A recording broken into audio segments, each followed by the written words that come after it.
This is episode 7 of my boxed cake mix series, and you do not want to miss it. These recipes are easy to make, and they're perfect to take to a family gathering, a potluck, or even make them for yourself to have at home. Hey y'all, I'm Valerie, and welcome to my kitchen.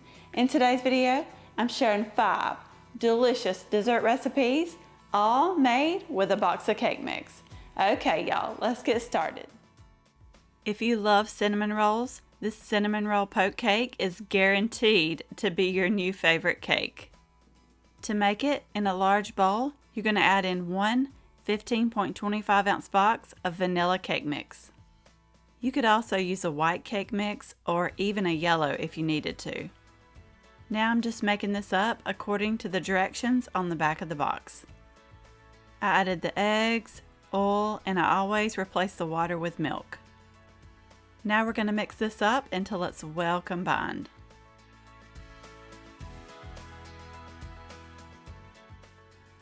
By the way, is there a certain flavor cake mix that you want to see more recipes using it? I try my best to show a variety, but there may be one that I'm missing maybe. Okay, after you get that cake batter really good and mixed up, you're going to grab a 9x13 baking dish, spray it with nonstick spray, and pour in that cake batter. And you want to make sure you get it good and spread out in there, that way it cooks evenly. Now this cake goes into the oven to bake at 350 according to the directions on the back of the box.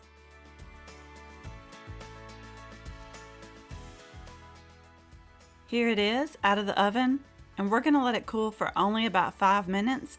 Then we're going to set it to the side so it can make up the filling. In a large measuring cup, I have 5 tablespoons of melted butter. And to that, I'm adding half a cup of brown sugar and 1 can of sweetened condensed milk.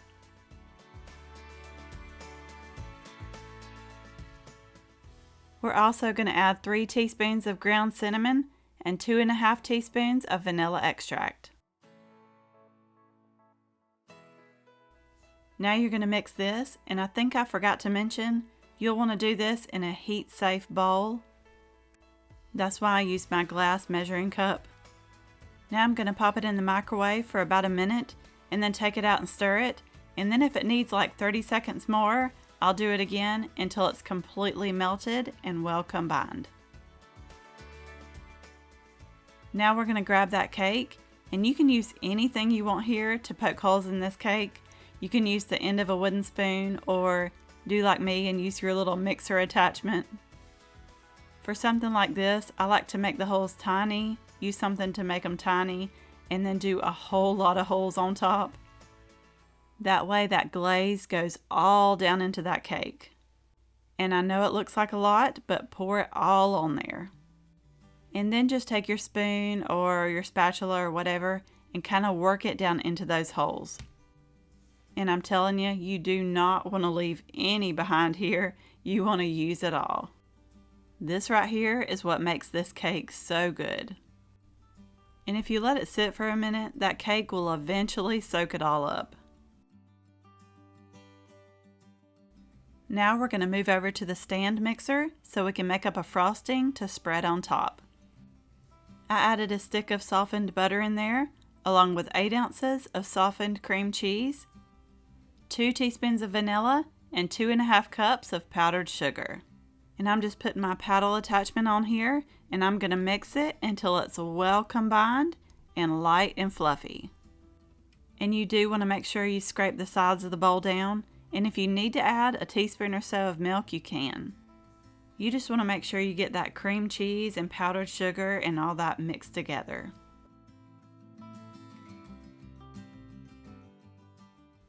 Okay, this is done. We're going to grab it and head back over to the cake.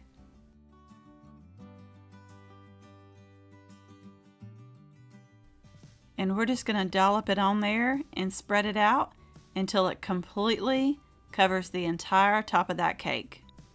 And by the way, this frosting is absolutely delicious. If you had another cake you wanted to make to add it to, it would be good on anything like strawberry, chocolate, vanilla, anything.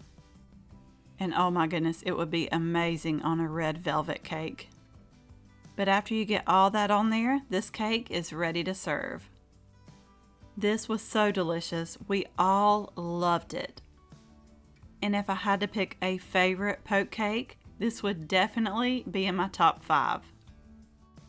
And just in case you're new here, I have made a lot of cake mix recipes.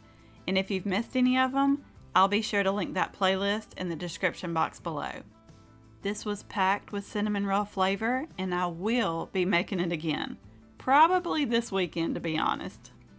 When I seen these cookies and cream cookies, I had everything to make them, so I ran straight to the kitchen to make them.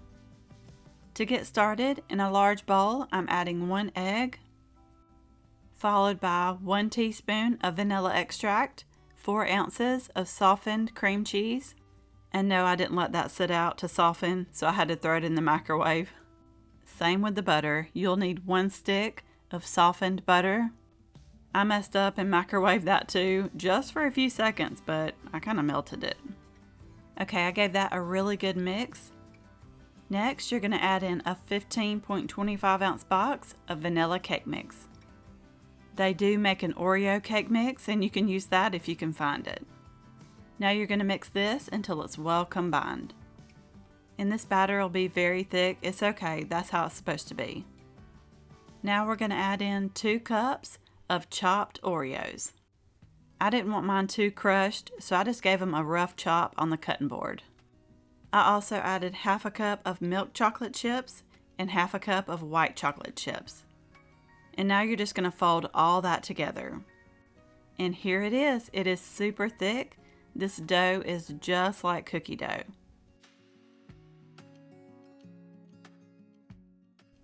Now you're going to grab a baking sheet, and grab your cookie scoop. I think this is like a 2 tablespoon size cookie scoop.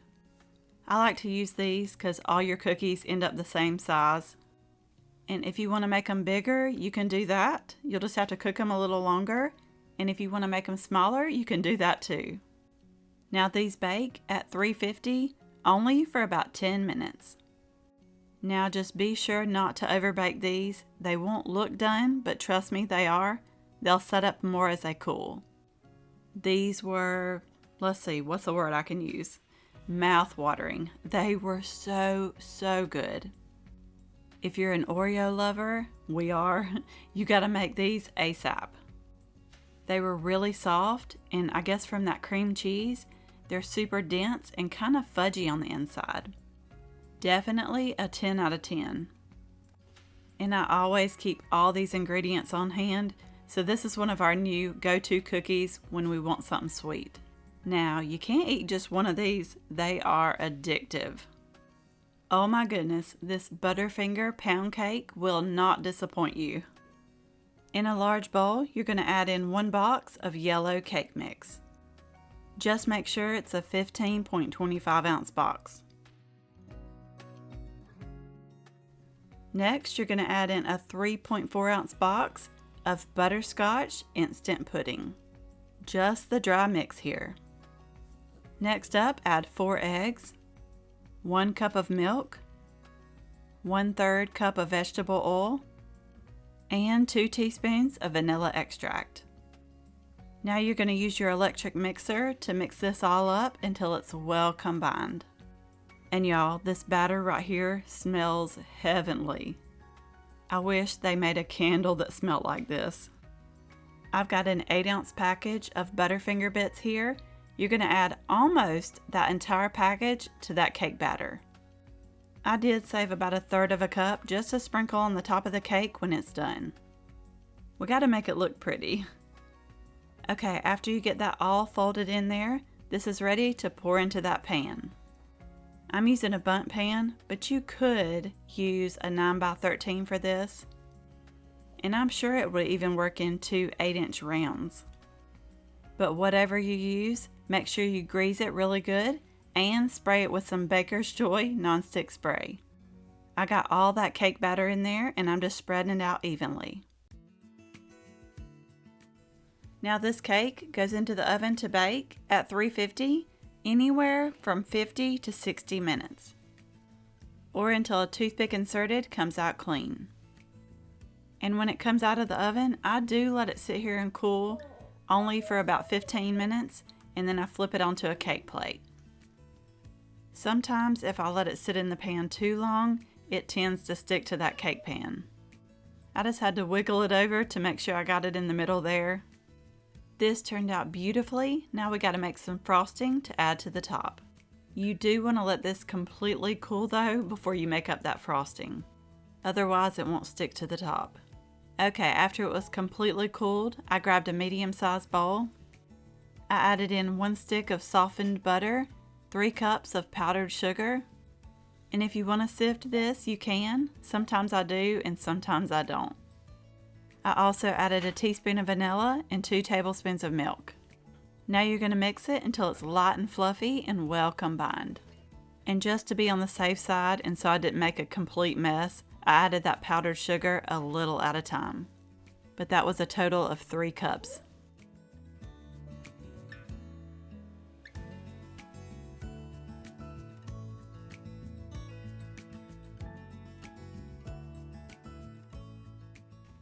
Okay, as long as that cake is cool, you're good to spread on the frosting.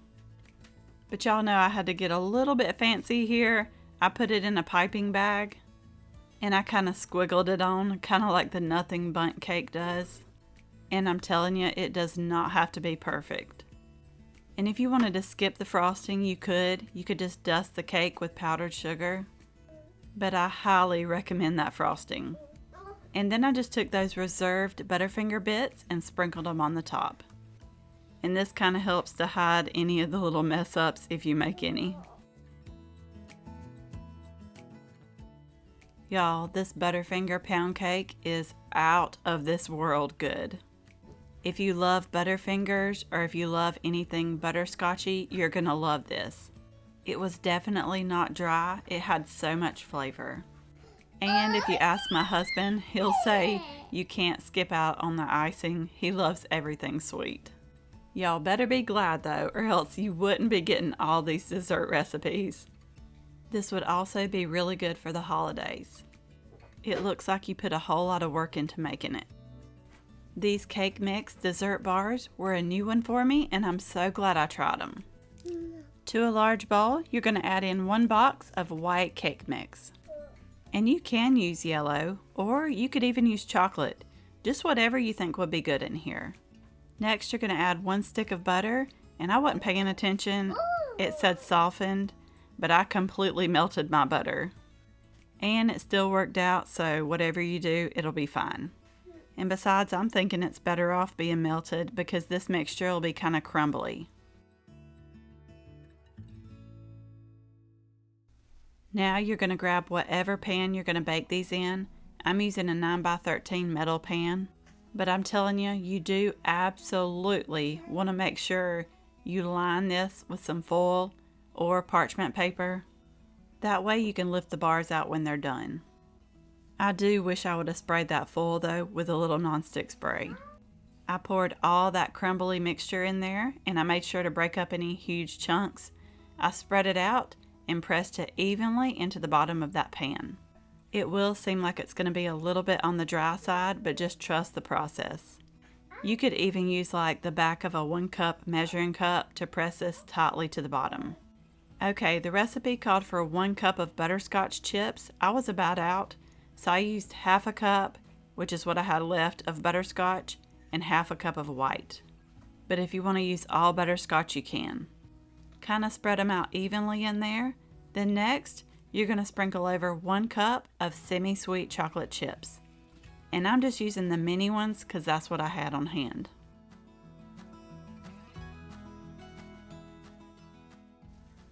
Now I'm sprinkling over 1 cup of chopped pecans, or you could even do walnuts. Or if you have someone with a nut allergy, you can leave them out altogether. And after you get all them on there and spread out, we're going to pour over 1 can of sweetened condensed milk. And I wasn't sure how this was going to go. I was trying to drizzle it evenly, and then I was trying to spoon it evenly over the top, because then you're going to have to spread it out. and I was scared when I went to spread it out that I would move all those chocolate chips and pecans. But it did fine. I just used the back of my spoon there and it spread out pretty easy. And it'll spread out more as it bakes, but you just want it kind of spread out, if that makes sense. And I just scraped the last little bit out of the can and then used that to fill in any missed spots. Now this goes into the oven to bake at 350 for about 25 minutes. When it comes out of the oven, it'll be nice and golden brown on top. And you do want to let these completely cool before you lift them out of the pan and cut them into bars. These were absolutely delicious. They're probably one of my husband's all-time favorite cake mix dessert recipes I've made. He couldn't stay out of them. I don't think they even lasted a day. Now I will warn you, they're very sweet and very rich. And if you wanted to, you could cut them even smaller than I did. But that crust was perfect on the bottom. It had a little fudgy layer, and the crunch from those pecans were perfect. You have got to try this strawberry lemonade poke cake. To begin, in a large bowl, you're going to add in 1 box of lemon cake mix. And if you don't like lemon, you could also do vanilla. Now to that cake mix, you're going to add 1 cup of milk, 3 eggs, and 1/3 cup of vegetable oil.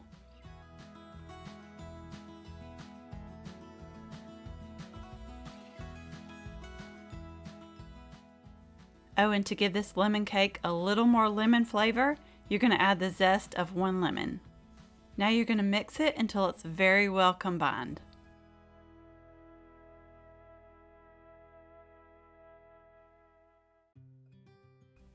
You're going to need a 9x13 baking dish to make this in, or you can use a 9x13 pan. And if you're taking it somewhere, you can use one of those aluminum pans. That way you don't have to worry about getting the pan back. Now we're going to spread it out and smooth it out into an even layer.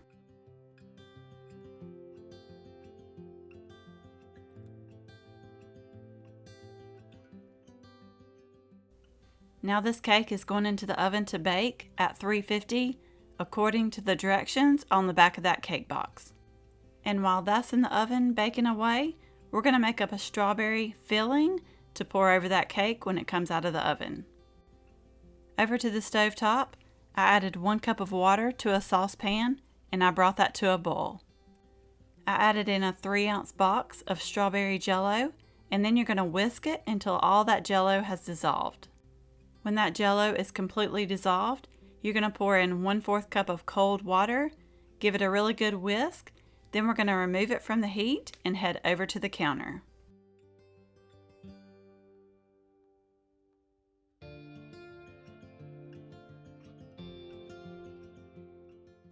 It is done and out of the oven. Now we're going to take something, anything you can find. You can use the end of a wooden spoon, or you can do like me and use a wooden skewer. I had these in the drawer. We used them for kebabs. You're going to poke as many holes in the top of that cake as you can. Then we're going to pour over that jello mixture. And when you're doing a poke cake like this with the jello, I like to poke a lot of teeny tiny holes instead of the real big ones. If we were doing something more like a pudding mixture, you could do the bigger holes, but being that it's this, I would do a lot of tiny holes. So I evenly drizzled all of that jello over the top of that cake. You're going to let it cool completely on the counter, then pop it in the refrigerator to chill for at least a few hours or overnight. And after it's completely chilled, I'll be honest, I only let mine chill for an hour. Then I went ahead and made the frosting for the top.